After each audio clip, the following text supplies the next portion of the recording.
de gónadas y gametos. Recuerden que el término de gónada es muy diferente al término de gameto.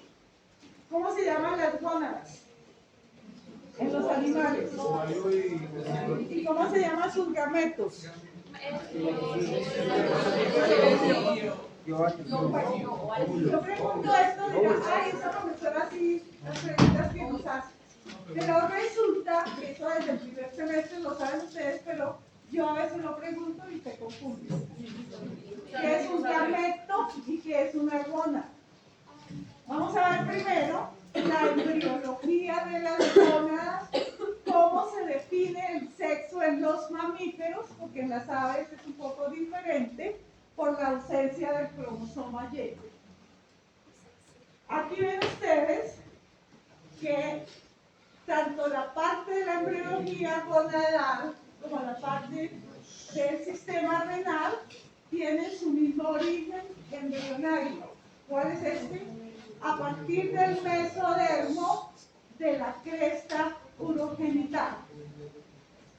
Se forma la cresta urogenital a partir del mesodermo.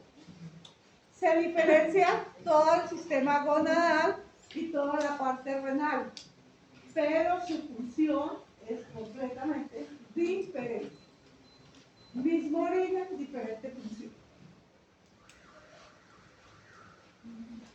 Las gónadas tienen doble origen embrionario. Primero, vamos a ver que todo su estroma, el cuerpo de la gónada, del ovario y del testículo, derivan del mesodermo. Y siempre les he dicho que no vamos a tener en cuenta ni intermedio ni esplácnico, simplemente mesodermo para no complicarles la vida. Y se va a formar también a partir de células germinativas primordiales.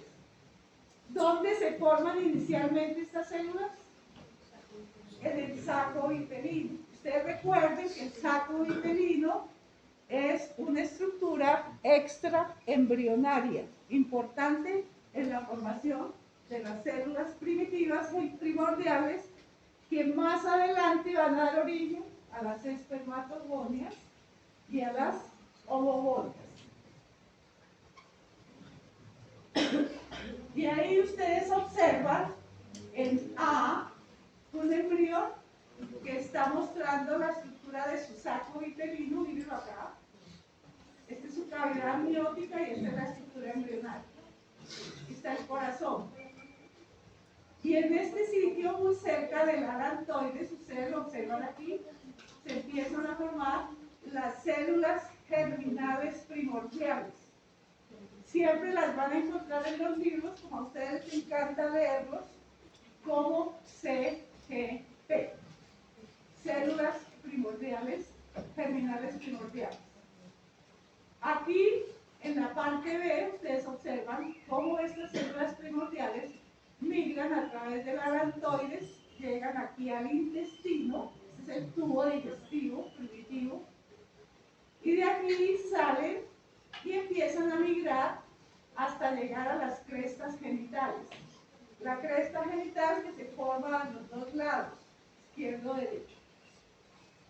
Y ahí observan estos punticos rojos que corresponden a las células germinales primordiales. Esa es la manera como ellas migran. Generalmente migran por movimientos ameboidales, como se mueve una ameba, en falsos pies, ¿cierto? A través de todo lo que son los mesenterios del intestino primitivo. Y aquí pueden observar ustedes la estructura de un embrión, donde diferencian las distintas células que migran en los embriones. Recuerden que la migración es un proceso fundamental en la embriogénesis. En parte azul les quiero mostrar son las estructuras de la cresta neural. Ustedes ya saben qué cantidad de estructuras van a dar origen. La parte roja del saco vitelino, mírenlo acá, son las células que van a formar todas las estructuras sanguíneas o eritroides. La parte aquí que está de color verde, las células linfoides, y la parte como azulita que ustedes observan acá corresponde a las células germinales primordiales. Si yo les pregunto en un examen cuántas clases de células forma el saco vitelino, ¿ustedes qué me dicen? Perfecto. Y aquí se expresan por estos factores. Recuerden que estos factores de crecimiento, factores de expresión, factores de formación de estas células generalmente son proteínas, que están indicadas por estas letras mayúsculas, ¿sí?, acompañadas siempre por un número. Generalmente son proteínas. Profe, qué pena contigo, ¿me podría repetir las células? ¿Son células linfoides? Bueno. Primordiales. Ahí están tres, 1, 2 y 3. Eritroides, linfoides y primordiales. Gracias.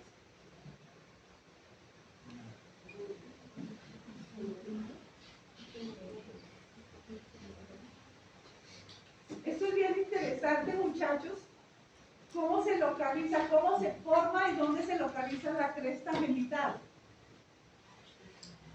Aquí requiere por lo menos de la expresión de 2 genes. Mírenlas acá. Y de este factor esterogénico, que es el SF1.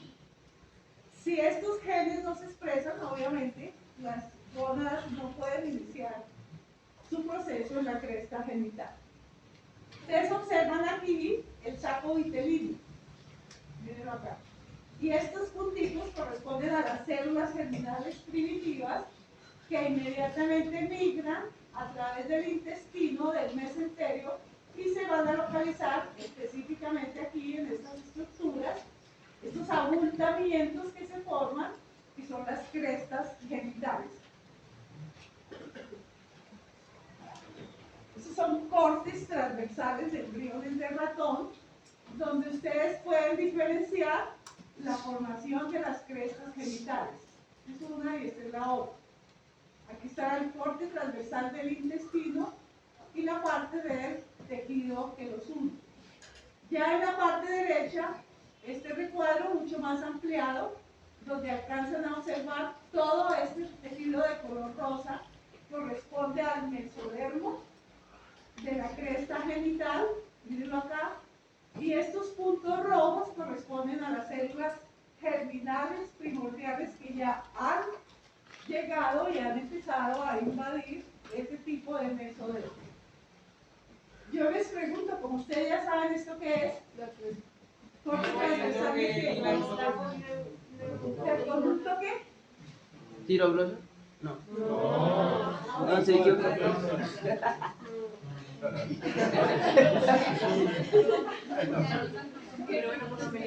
¿Cómo se llama? Conducto. Ah, de Wolf. ¿De Wolf? Sí. ¿De Wolf? Claro. Ah, Es el bueno, al final hace mesonéfrico. Todavía está el conducto mesonéfrico. Fíjense, todavía existe. No se ha, porque está hasta ahora el proceso de formación de una gónada indiferenciada. Si la gónada no se ha diferenciado en masculino y femenino, obviamente tendrá los 2 conductos. Pero el primero que aparece y permanece por más tiempo es el conducto de Wolf. ¿Cómo se llama? Conducto mesonéfrico de Wolf. ¿Pero son 2? Y lo azulito, ¿sí? Esa es para. Mesonéfrico De Wolf. o de Wolf. Bueno, miremos en una gónada indiferenciada. Ya nos imaginamos que se formó la cresta genital, los abultamientos, se empezó a formar el mesodermo, llegaron las células germinales y ahí tengo una gónada indiferenciada. ¿Sí? Ahora miremos cuáles son los factores que permiten la masculinización de la gónada. Eso es lo que vamos a ver acá. Entonces, hay 3 factores que permiten el desarrollo y la determinación del sexo en los mamíferos. Primero, el sexo cromosómico, es el que se establece en el momento de la fecundación. Si el cigoto es masculino, si es femenino, si es XX o XY. El segundo factor es el sexo gonadal. Recuerde que hemos dicho que a partir del desarrollo de las gónadas indiferenciadas se tienen que diferenciar a través de la expresión de los genes. Ya vamos a mirar cuáles son los genes más importantes y las hormonas que regulan el proceso de masculinización. Y tercero, el sexo fenotípico, que es la diferenciación de los genitales externos e internos, obviamente por la liberación de hormonas fetales y placentarias. Es bien importante la intervención de esas hormonas. Y ahí simplemente ustedes pueden ver una estructura de un osito fecundado. ¿Por qué está fecundado? ¿Qué es lo que me asegura que los ositos se fecundan? Los dos cuerpos polares, mírenlos acá. Y acá están los dos pronúcleos. El pronúcleo masculino y el pronúcleo femenino. Si yo no alcanzo a diferenciar los pronúcleos, que son dos, sí puedo diferenciar el excitoplasma sus cuerpos polares en la periferia, sí puedo diferenciar sus pronúcleos en el citoplasma. Y aquí los ven ustedes perfectamente. Cuerpos polares.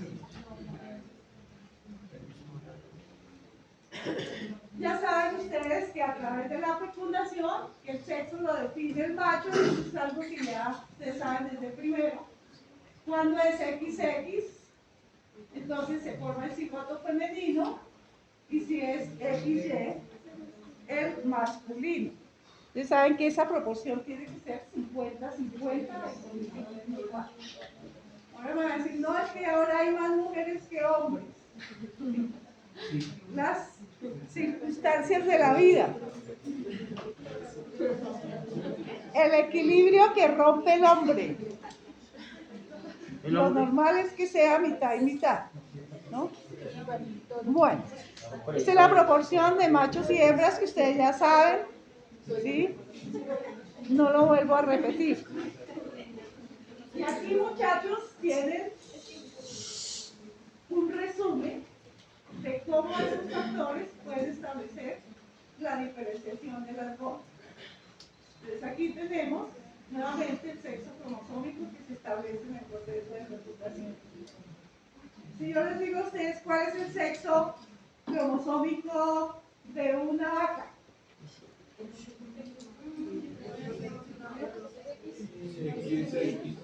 ¿XY o XX? Lo que estamos viendo, el genotipo. El que se obtiene en el proceso de fecundación. El sexo gonadal, ¿qué va a dar? ¿Cuál es, digamos, el factor importante? ¿Cuáles son los factores importantes que definen el sexo gonadal? Aquí está. Los genes. Que en los mamíferos, muchachos, están presentes en el brazo corto del cromosoma Y. Y allí vamos a encontrar este gen tan importante que es el SRY. ¿Qué quiere decir SRY? El gen determinante de la masculinización, que está en el brazo corto del cromosoma Y.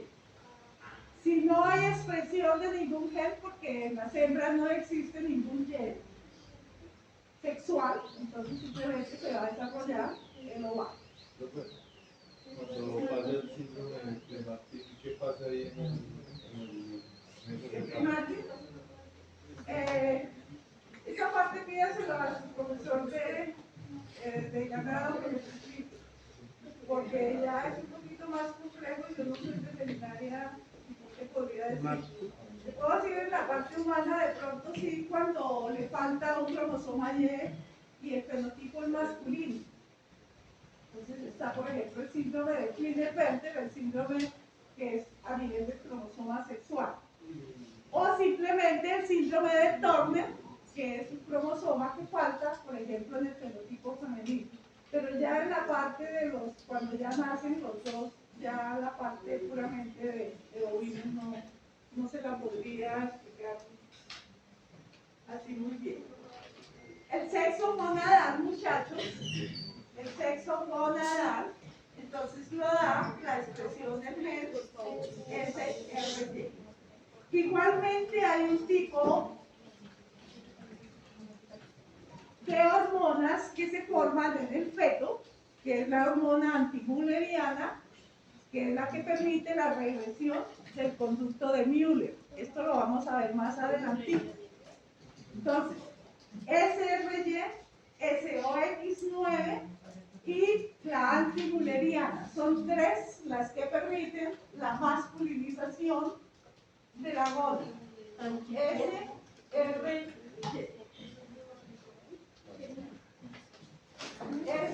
SOX9. Y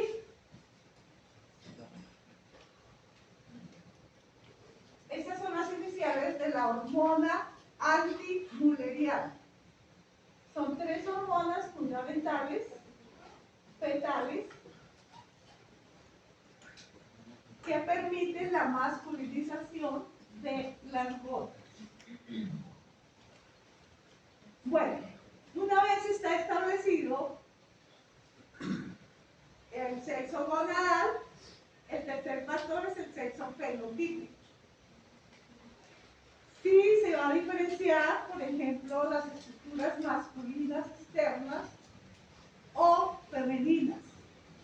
Y esto ya va a ser entonces a partir igualmente de esteroides y de algunos péptidos como la testosterona. Yo no sé si ustedes ya la habrán estudiado, la testosterona, una hormona que se produce en las células del Leydig, en el testículo. Igualmente la DHT, la dihidrotestosterona, y aquí participa también la hormona antimülleriana que está produciéndose continuamente en el feto.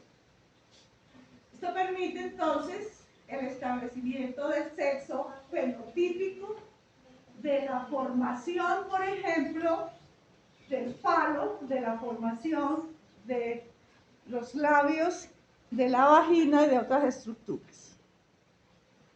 Veamos ahora cómo es el inicio de la embriogénesis. La gonadogénesis, o el desarrollo de las gónadas, se inicia con la formación de las crestas genitales. Generalmente estas crestas genitales están asociadas al mesonefros. Ustedes recuerdan que el mesonefros es una clase de estructura que se encuentra y que es transitoria en los mamíferos, de estructura renal. Aquí hay una relación de esas dos estructuras que se forman básicamente en la cresta urogenital. Ustedes observan aquí que a partir de esta cresta urogenital, mire, todo esto es la cresta urogenital. Estos dos abultamientos me van a formar la cresta urogenital. La parte más externa corresponde a la parte urinaria y la parte más interna al desarrollo de la gónada. Y aquí pueden observar ustedes, recuerdan la estructura del conducto de Wolff y el tubo mesonéfrico, el tubo néfrico, que tiene la conexión aquí con las estructuras de la hoja para formar los plomerios. Ustedes recuerdan acá. Que aquí, como esta gónada es indiferenciada, ustedes pueden diferenciar los dos conductos. El conducto paramesonéfrico de Müller y el conducto mesonéfrico o conducto de Wolff. Igualmente, observan ustedes, están asociadas los dos, Las células germinales que vienen acá por migración llegan aquí a la cresta gonadal. Y ustedes alcanzan a observar aquí estas estructuras de color negro corresponden a los cordones sexuales primitivos. En una gónada indiferenciada, lo que ustedes van a observar son cordones primitivos y en este epitelio celómico van a encontrar igualmente la formación, la distribución de las células germinales. Aquí no sabemos si esta gónada va a ser un testículo o va a ser un ovario. Simplemente estamos observando una gónada indiferenciada.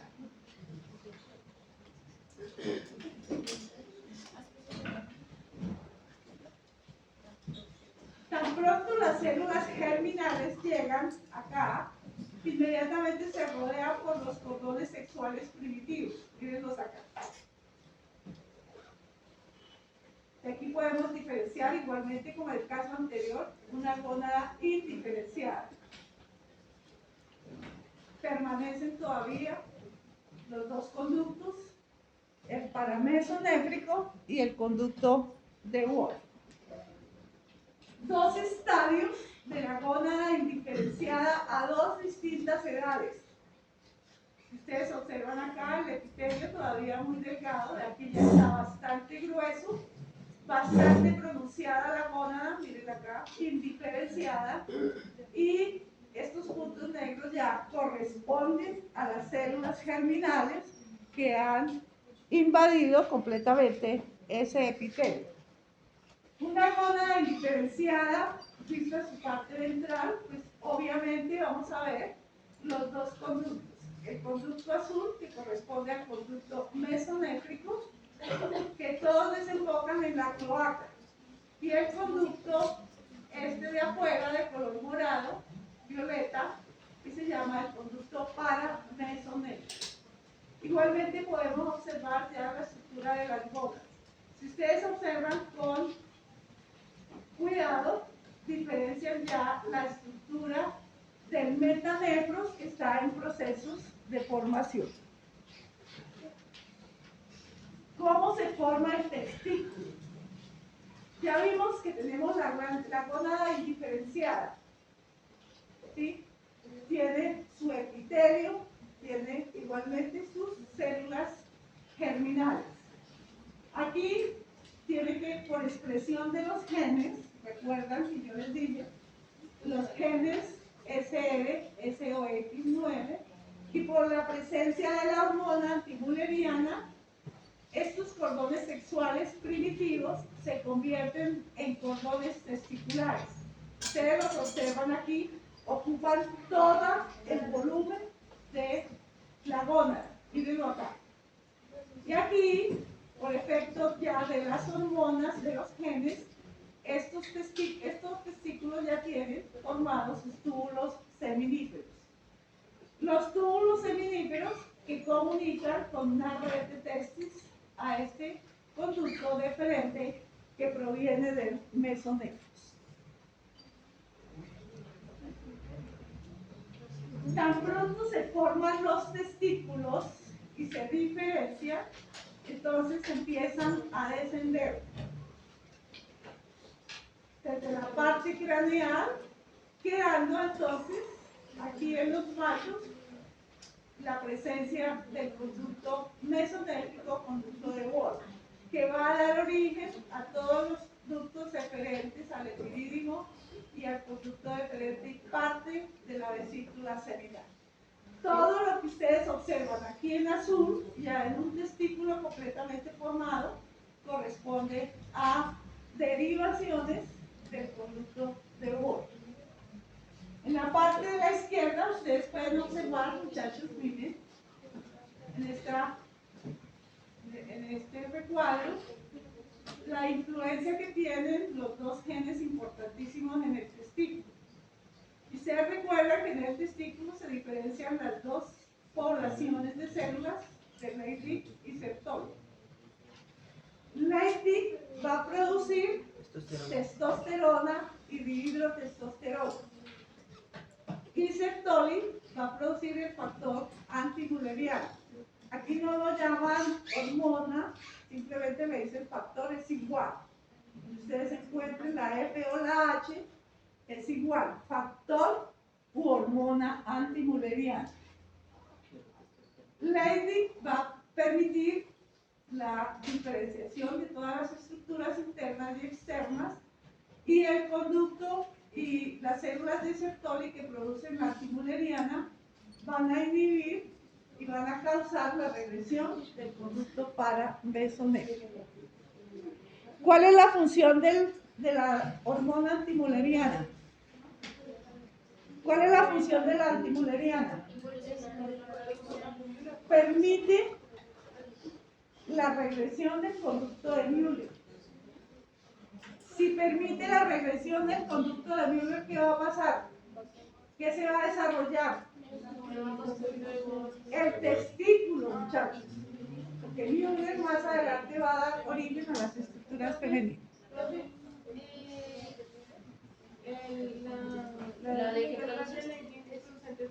Leydig y dihidrotestosterona, DHT. Bueno, se van a dormir. Yo creo que dejo ahí más bien ustedes. Pero es que están allá.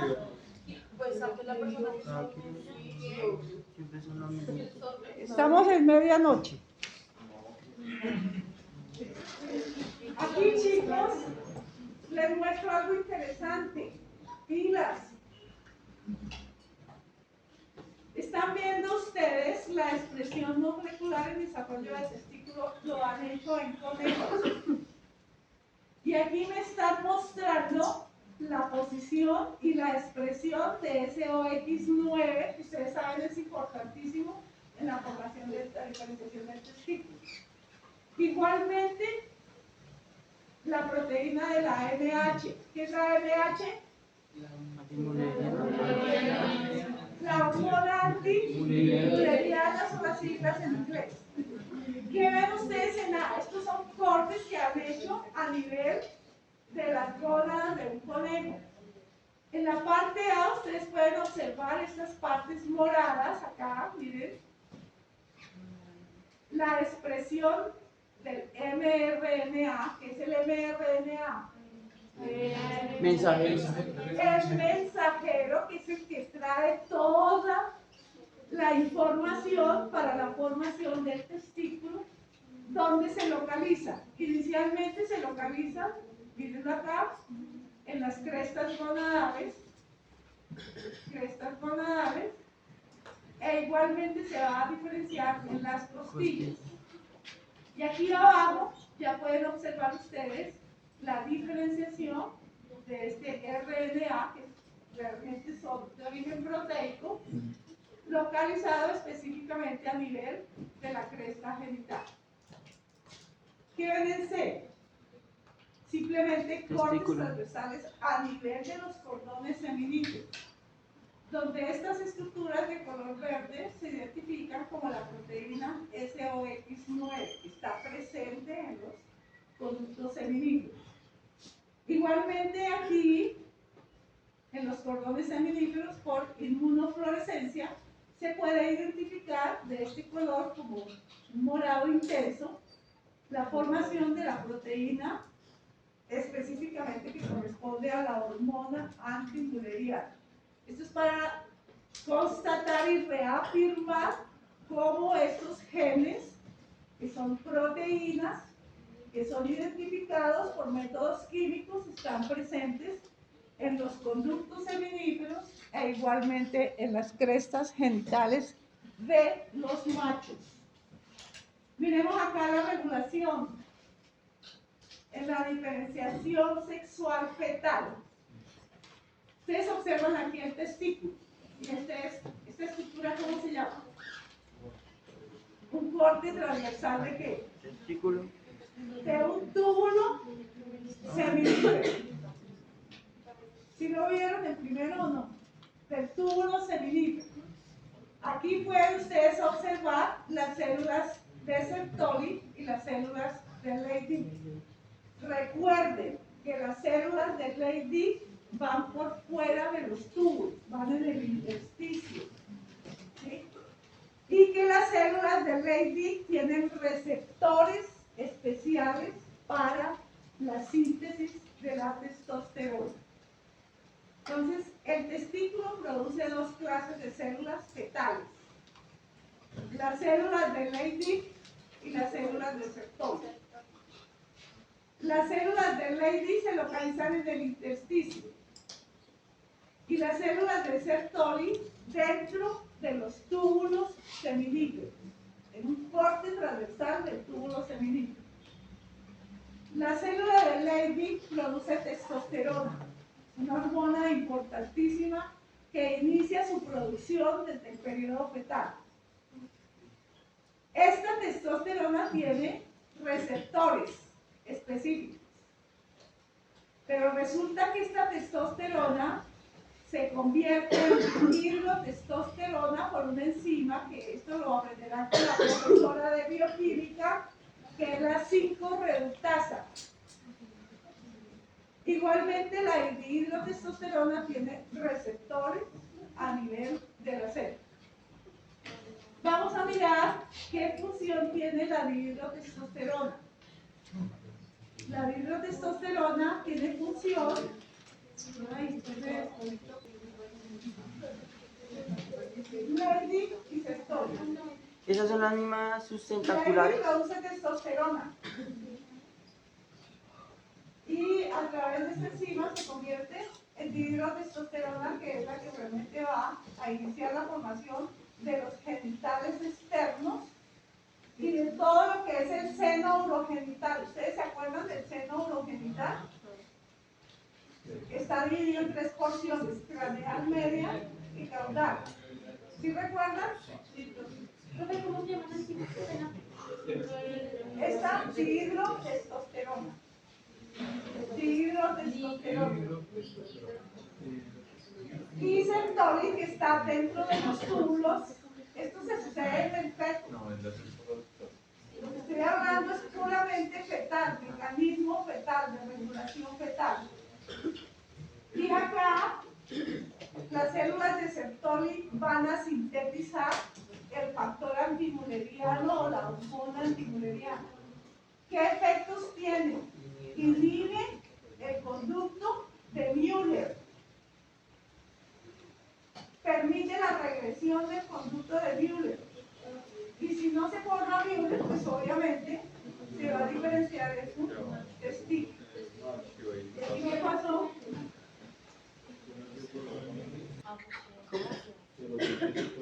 ¿La testosterona se sigue produciendo? Sí. Claro. Claro, porque tiene que terminar el proceso de masculinización de todos los efectos secundarios. Una pregunta, ¿y cuando una especie que sea hermafrodita, qué consecuencias traería en esos factores? No tiene, por ejemplo, la expresión de los genes. Los genes se opacan y no se expresan.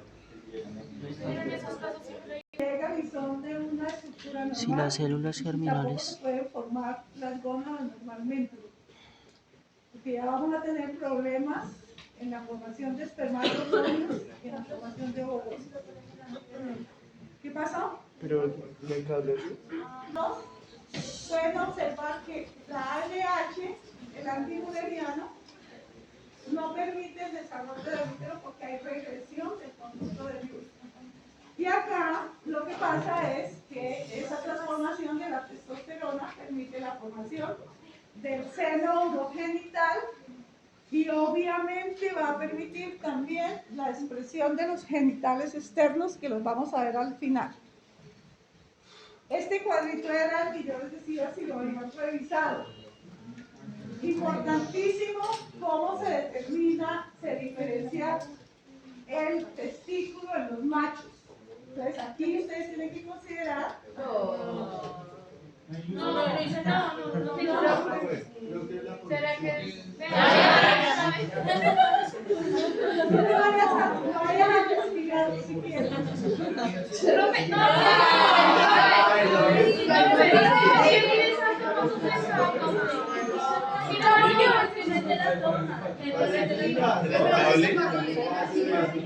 Rápidamente.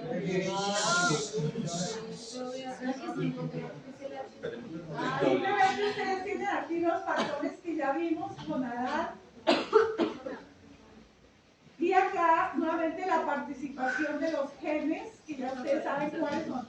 Algo bien importante, muchachos. Recuerden que en las gónadas, la meiosis en las hembras de mamíferos se inicia en el desarrollo embriofetal. ¿Sí recuerdan ustedes eso? ¿Que lo vimos en primero o no?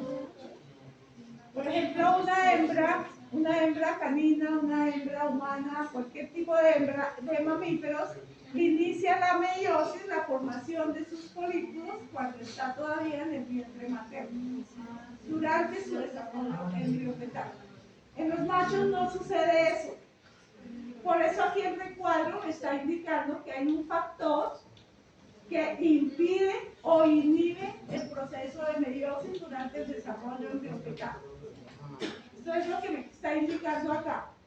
Y aquí la función nuevamente de lo que ya vimos, la formación de las células de Sertoli y la formación de Leydig fetales.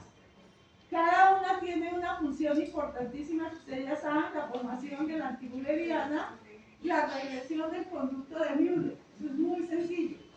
Y acá, las células de Leydig, miren acá, produce testosterona, que van entonces a formar los diferentes conductos o estructuras genitales externas.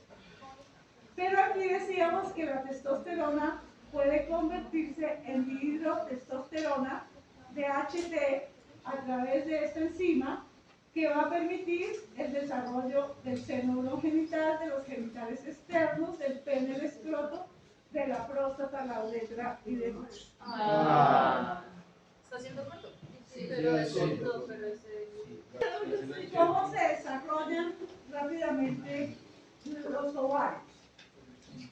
Fíjense acá, dos factores importantísimos en la diferenciación de los ovarios. La presencia del genotipo XX, gen SRY, que en asocio con el SOX9, recuerden, importantísimo. Aquí los cordones sexuales degeneran y simplemente queda funcionar la parte periférica de la corteza donde se van a formar los folículos. Y de acá está.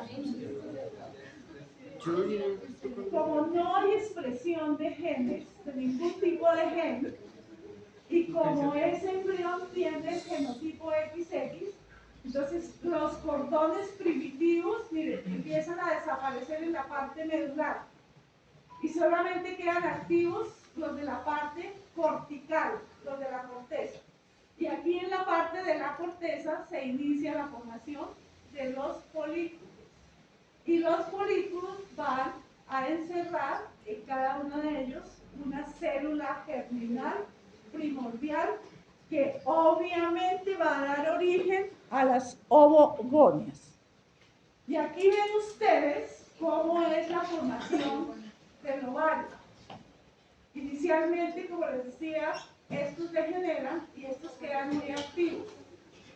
Al quedar activos en la parte cortical se inicia la formación de los folículos. Ustedes observan los folículos que en su centro tienen una célula germinal que ya se ha transformado y se llama en este momento ovogonia. Aquí algo de lo que me estaban preguntando, en la diferenciación de un ovario, es importantísimo la presencia de las células germinales viables. Si estas no están viables o no están completamente formadas, no hay diferenciación. Entonces aquí no pueden colonizar las crestas, o si son de una forma completamente anormal, por ejemplo XO, degenera. La gónada se retrae, la parte la parte mesodérmica se retrae y se forman dos cintillas ováricas que son ovarios vestigiales. Cuando no hay, digamos, formación de estas células germinales. Y obviamente los conductos de Müller van a formar los oviductos y el útero. Y ahí lo ven ustedes. Este es el paramesonérgico, el mesonérgico que tiene que entrar en procesos de regresión. O sea que son los ovarios vestigiales significa que la hembra igual es hembra, pero no se puede reproducir. No se puede reproducir. Ah, Bueno, no se puede reproducir porque recuerden que sus células germinales no alcanzan o a llegar o se forman de una manera anormal. Bueno, miremos acá los cordones sexuales, cómo es la posición de los cordones en el testículo y cómo se generan en un ovario. Si los ven, chicos,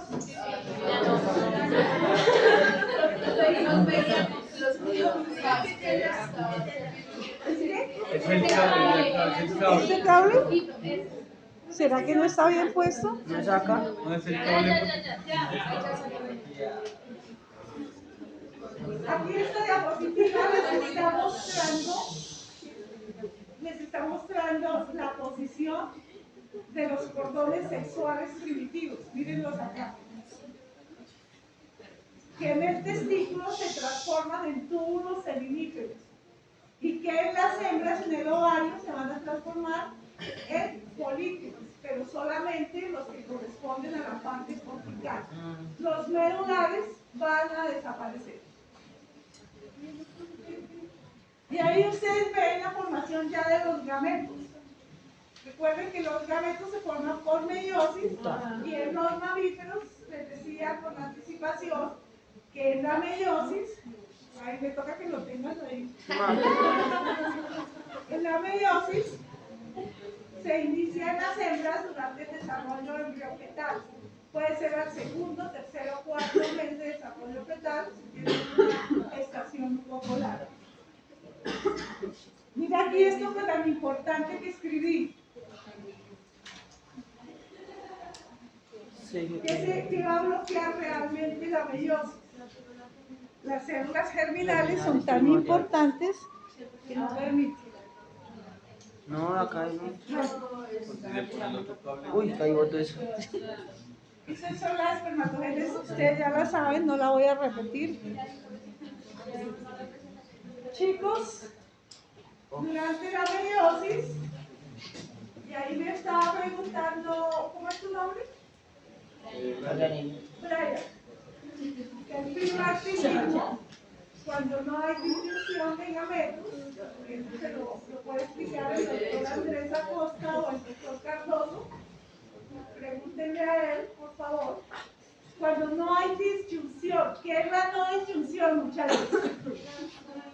Solo se va. La no separación. Quedan pegados. ¿Qué se pega?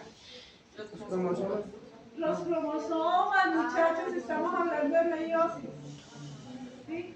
Entonces, por ejemplo, acá esa es una segregación normal. Ustedes recuerden que en la meiosis, una segregación normal que se reparten equitativamente y que los 4 gametos que se forman tienen cromosomas sencillos. ¿Sí recuerdan? Haploides.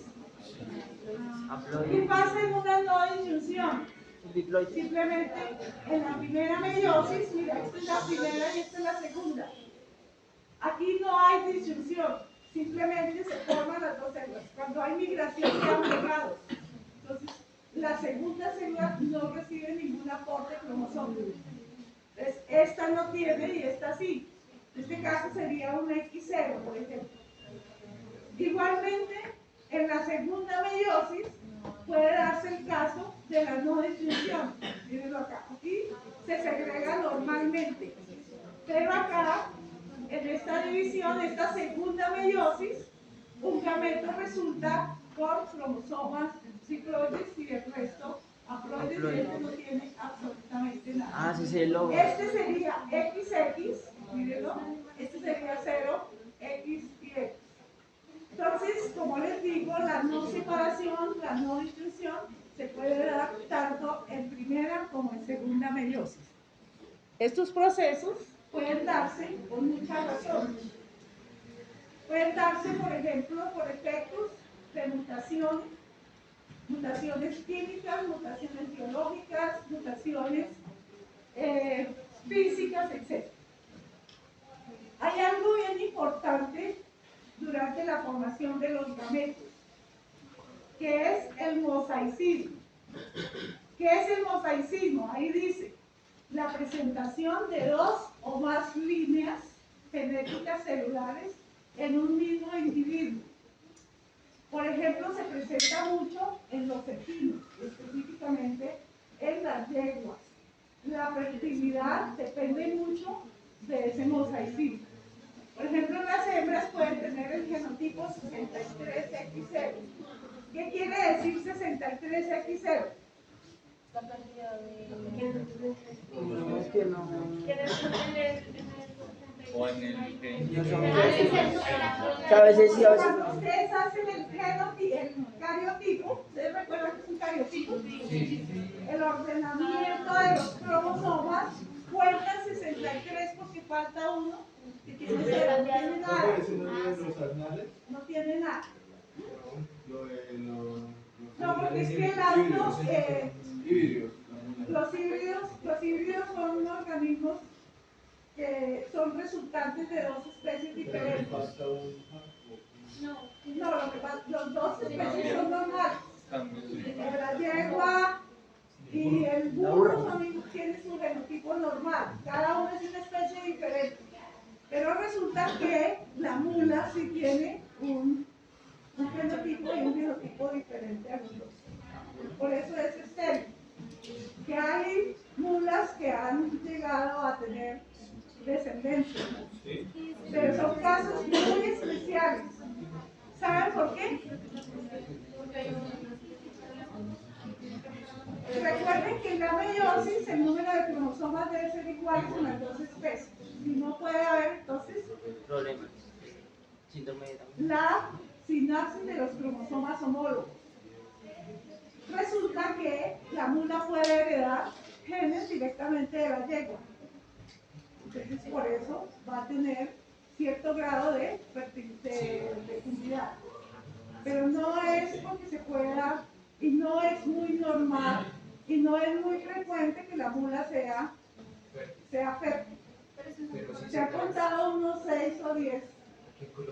Sí, hay como 3 mulas.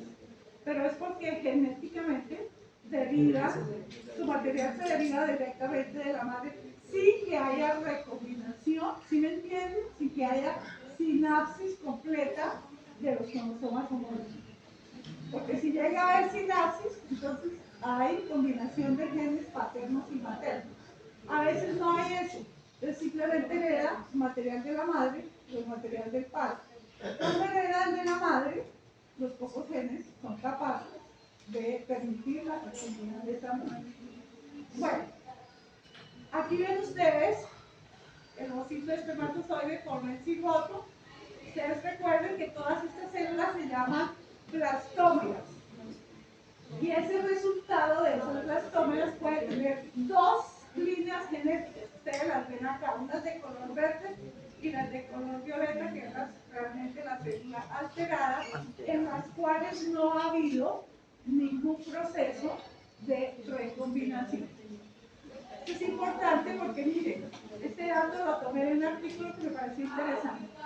30% de los cambios. Ese mosaicismo se presenta más o menos en un 50% y marca casos de infertilidad en las yeguas. Bueno, la testosterona, ustedes ya saben qué tipo de hormona es, cuáles son sus funciones, pero me interesa esto, que en el feto masculino hay síntesis de testosterona porque hay masculinización de todas las estructuras reproductivas. En la parte postnatal son muy bajos los niveles, por ejemplo, de hormonas sexuales. No hay síntesis de testosterona, pero se incrementa nuevamente cuando el macho llega a su madurez sexual. Recuerden que inmediatamente se inicia el proceso de meiosis en los machos o de espermatogénesis. Bueno, esto ya lo habían visto ustedes. Miremos acá la determinación sexual en la hembra. Ya saben ustedes que el sexo cromosómico es XX, ¿cierto? Que no hay presencia de los genes. Sexo cromosómico XX. La cresta gonadal, ustedes recuerden que en la cresta gonadal los cordones primitivos se transforman ¿en qué? En folículos. ¿Sí recuerdan? Cuando el folículo está En más folículos. rápido, Y que además se van a formar específicamente a nivel de la corteza ovárica. Que recuerden que los cordones sexuales primitivos medulares desaparecen. Aquí por efectos de estos dos genes que no están presentes en el macho, ya son genes secundarios, factores secundarios, aquí establecen el SOX a un lado, ¿sí? No está presente. Inmediatamente van a formar células de la granulosa que van a permitir la diferenciación de los folículos.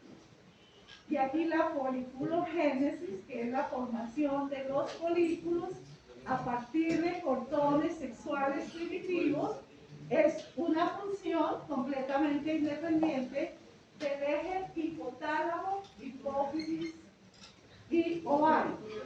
Pero algo que me interesa aquí muchísimo, que ustedes sepan.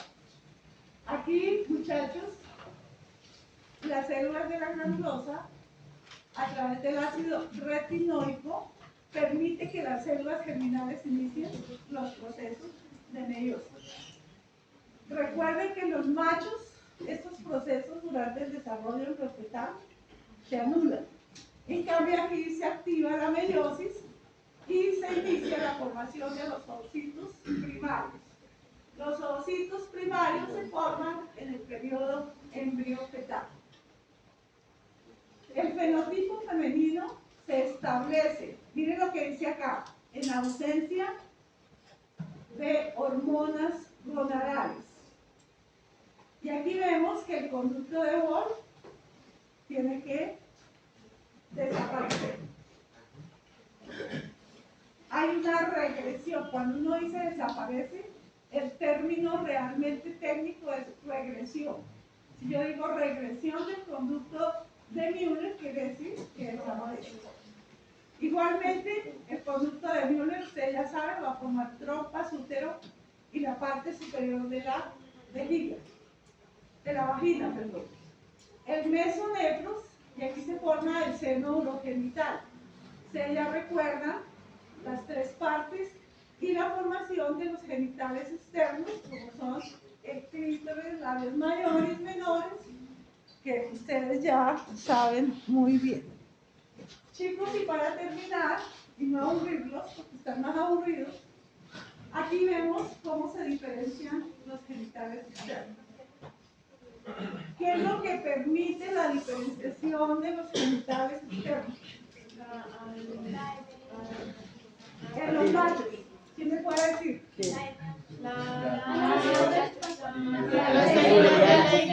HT. ¿Y qué permite en las hembras la formación de estas estructuras? La ausencia la inicia de la de Müller. Müller. Perfecto. Por eso le llaman a Y aquí ven ustedes las estructuras externas que no se han diferenciado. Y tenemos tres estructuras, que es el tubérculo genital, los pliegues cloacales y las eminencias genitales. Si hay presencia de la dihidrotestosterona, obviamente se va a formar a partir del tubérculo genital, se va a formar el pene. El rapé se va a formar a partir de los pliegues cloacales y de las eminencias cloacales se va a formar el escroto en los machos. En las hembras, en ausencia de hormonas gonadales, se va a formar a partir del tubérculo genital el clítoris. El orificio uretral a partir de los pliegues cloacales.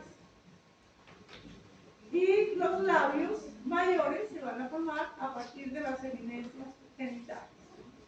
Entonces, como ven ustedes, son estructuras diferentes que tienen unos factores de expresión completamente diferentes. ¿Y ahí entraría el orificio suburetral? ¿El orificio qué? Suburetral. Es que Orificio Ricardo... suburetral Sí. estaría acá, más o menos. Recuerden ustedes que la posición depende de la especie, ¿no? La posición depende de la especie.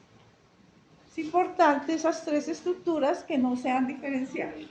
De aquí en adelante, chicos, les traigo algo para que recreen la vista y no se aburran. Entonces acá, pintar los metales del mono araña. ¿Ustedes recuerdan el mono araña? Sí. Aquí está el perro. ¿Esto cómo se llama? El cordón umbilical.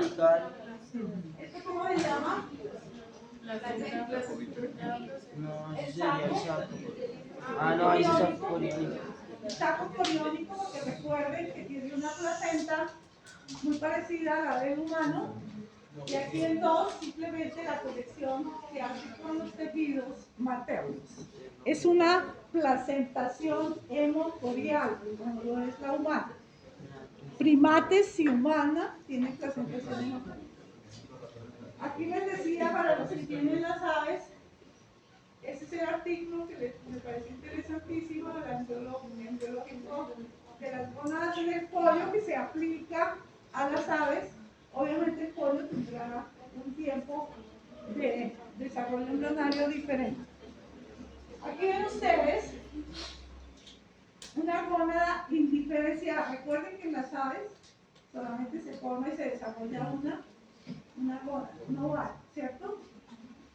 Y aquí precisamente están viendo ustedes, miren el corte, cómo las células germinales primitivas, las flechas me están indicando, llegan aquí a la cresta genital, e inmediatamente empiezan a conquistar la cresta genital y a formar la estructura folicular. Entonces se va a formar, solamente se va a diferenciar el ovario izquierdo.